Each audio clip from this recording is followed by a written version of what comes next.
ముఖ్యమంత్రి రేవంత్ రెడ్డి ఢిల్లీ పర్యటనలో పలువురు దిగ్గజ పారిశ్రామికవేత్తలు కార్పొరేట్ సంస్థల ప్రతినిధులతో వరుసగా భేటీ అయ్యారు. రాష్ట్రానికి మరిన్ని పెట్టుబడులు వచ్చేలా ఇప్పటికే ఉన్న కార్యకలాపాలు విస్తరించేలా చర్చించారు. తెలంగాణలో పెట్టుబడులు పెంచేందుకు గోద్రేజ్, అమెజాన్ వంటి అగ్రగామి సంస్థలు ముఖ్యమంత్రి సమక్షంలో పలు కీలక నిర్ణయాలను ప్రకటించాయి. ఫ్యూచర్ సిటీతో కొత్త యుగానికి నాంది పలుకుతున్నామని, దేశంలోనే తొలి నెట్ జీరో నగరంగా అభివృద్ధి చేస్తామని సీఎం వెల్లడించారు. పెట్టుబడులే లక్ష్యంగా ముఖ్యమంత్రి రేవంత్ రెడ్డి ఢిల్లీలో పలువురు పారిశ్రామికవేత్తలతో సమావేశమయ్యారు. గోద్రేజ్ సంస్థ జెర్సీ క్రీమ్ బ్రాండ్ ఉత్పత్తుల తయారీ కోసం 200 కోట్ల రూపాయలకు పైగా పెట్టుబడితో కొత్త డైరీ ప్లాంట్ను తెలంగాణలో స్థాపించనున్నట్లు ప్రకటించింది. అమెరికా వెలుపల తమ అతిపెద్ద కేంద్రాల్లో ఒకటి తెలంగాణలో నెలకొల్పామని అమెజాన్ సంస్థ ముఖ్యమంత్రి రేవంత్ రెడ్డితో జరిగిన సమావేశంలో 3 ప్రధాన నిర్ణయాలను ప్రకటించింది. Amazon India public policy vice president Krishnaswamy సీఎంను కలిశారు. తెలంగాణ మహిళా వ్యాపారవేత్తలు తయారు చేసే ఉత్పత్తులను కళాకార్ కార్యక్రమం ద్వారా ప్రోత్సహించనుంది. హైదరాబాద్ లో 100 గిగ్ వర్కర్స్ రిలాక్సేషన్ కేంద్రాలు ఏర్పాటు చేయనుంది. ఇవి అన్ని ప్లాట్ఫామ్ల గిగ్ వర్కర్లకు అందుబాటులో ఉంటాయి. Public affairs forum of India PAFI వార్షిక సదస్సు సందర్భంగా ప్రపంచ ఆర్థిక వేదిక అధ్యక్షుడు CEO బోర్గే బ్రెండేతో ముఖ్యమంత్రి రేవంత్ రెడ్డి ప్రత్యేకంగా సమావేశమయ్యారు. తెలంగాణ రైజింగ్ 2047 ప్రాధాన్యాలను ఈ సందర్భంగా ముఖ్యమంత్రి వివరించారు. తెలంగాణ రైజింగ్ కు తమ సంపూర్ణ మద్దతుంటుందని బోర్గే బ్రెండే ప్రకటించారు. వచ్చే ఏడాది దావోస్ లో జరగనున్న WEF సదస్సుకు ముఖ్యమంత్రిని ఆయన ఆహ్వానించనున్నారు. త్వరలో హైదరాబాద్ వచ్చి పెట్టుబడులకున్న అవకాశాలపై చర్చిస్తామని పేర్కొన్నారు. తెలంగాణలో నిర్మించనున్న భారత్ భవిష్య నగరం, భారత్ ఫ్యూచర్ సిటీ కొత్త యుగానికి నాంది పలకబోతోందని ముఖ్యమంత్రి రేవంత్ రెడ్డి పునరుద్ఘాటించారు. కరవు, నగర వరద ముప్పు లేకుండా భారతదేశపు తొలి నెట్ జీరో సిటీగా భారత్ ఫ్యూచర్ సిటీని తీర్చిదిద్దుతామన్నారు. India is having Delhi, Mumbai, Bengaluru, Chennai or any other metropolitan city. We don't have systematic development. That is why I wanted to address that problem. So I have acquired 30,000 acres of land. It is near to airport. I wanted to construct a new city with different verticals. New city for educational hub, new city for health tourism, new city for AI, new city for EV.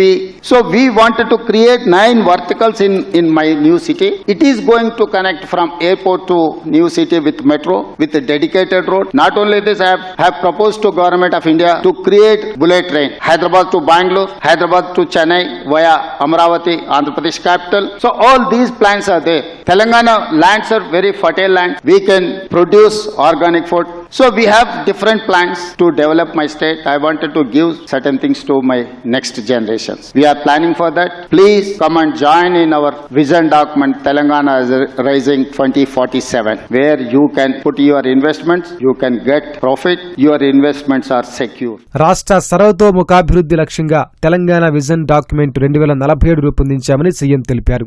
Drugs నిర్మూలనలో Telangana దేశంలోనే మొదటి స్థానంలో ఉందన్నారు. 70 కిలోమీటర్ల ఉన్న మెట్రోను తెలంగాణలో అభివృద్ధికి తగినట్లుగా 150 కిలోమీటర్లకు పొడిగించాలని నిర్ణయించామన్నారు. సబర్మతి తీరంలా మూసీని మారుస్తామని, అందుకు మూసీ పునరుజ్జీవంపై దృష్టి సారించామన్నారు. అమెరికా అధ్యక్షుడు ట్రంప్ నిర్ణయాలతో అమెరికాకి ఎక్కువ నష్టం జరుగుతుందని, ట్రంప్ ఒకరోజు మోదీ నా ఫ్రెండ్ అంటారు, మరో రోజు అడ్డగోలుగా సుంకాలు వేస్తారని ఎద్దేవా చేశారు. తెలంగాణలోనూ ఒక ట్రంప్ ఉండేవారు, ఆయన్ను తెలంగాణ ప్రజలు పక్కన పెట్టారని సీఎం రేవంత్ రెడ్డి పేర్కొన్నారు. పొలిటికల్ విల్ रहने का बहुत जरूरी है, मगर ऐसे सिस्टम ज़्यादा दिन चलने वाला नहीं है, क्योंकि तेलंगाना में भी एक ट्रम्प था मगर लोग ट्रम्प को हटा दिए. जो मनमानी से चलाने वाला कोई भी ट्रम्प हो सकता है. तो ट्रम्प जो उनके रात को जो नींद पे कुछ आए, अगला दिन कुछ ऑर्डर देना, ये नहीं चलेगा ज़्यादा दिन. कुछ दिन के लिए ये प्रॉब्लम होने वाला है, मगर ये problem is going to overcome. It is not going to affect our economy. It is going to affect even US economy. If they are reluctant to give visas, if they are reluctant to give admissions for Indians, all those institutes are going to come to India. ముఖ్యమంత్రితో ఢిల్లీలో Jersey governor Philip D Murphy భేటీ అయ్యారు. విద్య, green energy, entertainment, మౌలిక వసతులు, Musi river front తదితర అంశాలపై CM Revanth Reddy, New Jersey governor మధ్య విస్తృత స్థాయిలో చర్చలు జరిగాయి. తెలంగాణ విజన్ 2047 సాధనలో తమ ప్రభుత్వం చేస్తున్న కృషిని ముఖ్యమంత్రి వివరించారు. ఈ భేటీలో గవర్నర్ సతీమణితో పాటు న్యూజెర్సీ ప్రతినిధులు పాల్గొన్నారు. ఈ సందర్భంగా software, technology, life sciences, urban transit, విద్య, సినిమా రంగాల్లో ద్వైపాక్షిక సహకారం, పెట్టుబడుల మార్పిడిపై ఇరువురు నేతలు అంగీకరించారు. తెలంగాణ రైజింగ్ కు మేము పూర్తిగా మద్దతిస్తామని, న్యూజెర్సీ, తెలంగాణ రాష్ట్రాల మధ్య చాలా పోలికలున్నాయని, పరస్పరం సహకరించుకుంటే రెండు రాష్ట్రాల ఆర్థిక వ్యవస్థలకు గణనీయమైన ప్రయోజనం చేకూరుతుందని గవర్నర్ ఫిలిప్ ముర్ఫీ తెలిపారు. హైదరాబాద్ ప్రజా రవాణా రంగానికి న్యూజెర్సీ రైల్ అథారిటీ నుంచి అవసరమైన సహాయం లభిస్తుందని ఆయన హామీ ఇచ్చారు. మెట్రో నుంచి ఎంఎంటీఎస్ వరకు హైదరాబాద్ ప్రజా రవాణా వ్యవస్థకు న్యూజెర్సీ ప్రభుత్వం గొప్ప మద్దతందిస్తోందని సీఎం పేర్కొన్నారు. న్యూజెర్సీకి చెందిన ప్రసిద్ధ విద్యా సంస్థలు ఎన్జేఐటీ,